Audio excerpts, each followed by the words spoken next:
Hey everybody, I'm here today with Jeff Yeakel, upper school Latin and history instructor, and we're going to talk a little bit about the Olympics. Jeff, we share sort of this common love of history, and you know way more about it than I do.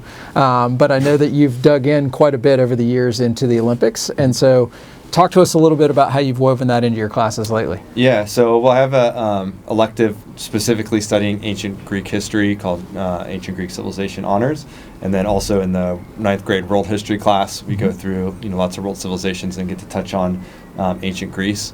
And so one of the most important and interesting aspects I think from Greek history is their fondness for athletics. Sure. And their invention of these athletic competitions at the ancient site of Olympia, the Olympic Games.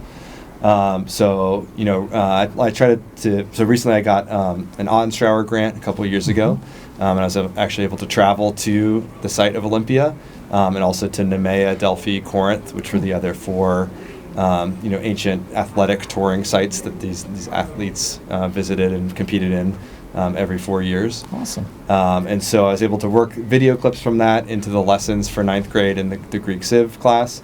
And in Greek Civ, we actually do a specific unit where we just do a deep dive into their athletic competitions and, how that reflected their society, the importance of athletes, Sure. And the kind of the pursuit of excellence. They had a concept called arete, or roughly translated to excellence. Okay. So it's a very interesting, I think, series That's that awesome. the students, especially the student athletes, For sure. appreciate. Yeah. Well, ancient Greece is such a goldmine for us here with, the academics, the athletics, and the arts. You're hitting on the athletics piece, which is super cool. And as a history instructor, I know that the hardest part is always making the past relevant to the students, and so you have this sort of natural bridge, which is pretty cool. So do they really start appreciating the Olympics of the past compared to the Olympics of the today? Hopefully, yeah. You'd have to ask them, I guess, but we do a project where each of them does some research, primary source research. Cool. Into either an athletic event that was competed at the Olympics, or the ways that the ancient Olympics sort of tied into Greek society. Okay. So students have worked on things like the role of women in ancient Greece and their lack of equality with men in those Sure. ancient games.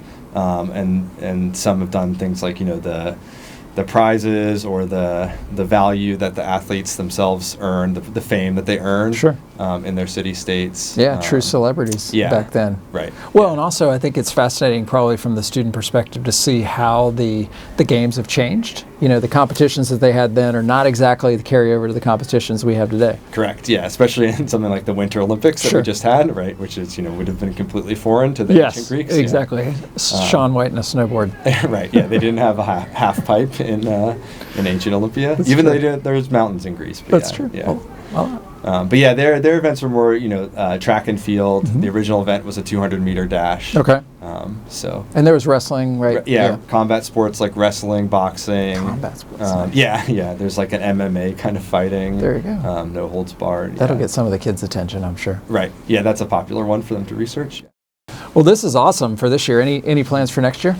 Well, in terms of studying how history is connected to the present and the role of history in shaping our world today, we're actually hoping to start an AP Human Geography class for next cool. year, which is tied into how the systems that govern the world and how the environment Right. and social forces like population migrations, agriculture, those different revolutions throughout Right. history have shaped the way that the globe is today, and then also give students a chance to kind of do a similar deep dive into different aspects of global studies. Yeah, if I remember correctly, that one's much more thematic instead of the detail-oriented thing like an APUS or something like that. Right. Yeah. Great. So Awesome. that's kind of exciting. That is cool. That is cool. I love it. Yeah. Anyway, I really appreciate the time. Appreciate all the work you put into it, making those connections with the kids. That's probably what's most important. In today's world, it probably doesn't matter as much that they can remember a key date because they can look it up on their phone whenever they want. But that connection with the past to the future, gosh, we need it more than ever. So thanks for doing it. Sure. Thanks to everybody out there for all that you do.